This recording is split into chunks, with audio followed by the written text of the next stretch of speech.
If you had some trouble using this lighter, don't worry, you are not alone. It requires to put in some force to be able to light it up. I like it because kids won't be able to play with it if you leave it out by accident. Spots where the blue arrow is pointing at need to be pushed out. Yellow arrow spots need to be pushed in to be able to light it up. And where I'm showing you that spot is just for flame control if you want your flame to be high, low, or somewhere in the middle.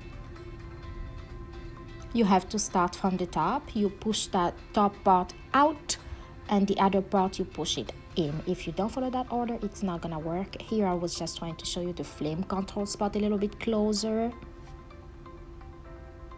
and I'll show you how to do it here. Push out, push in, and here you go.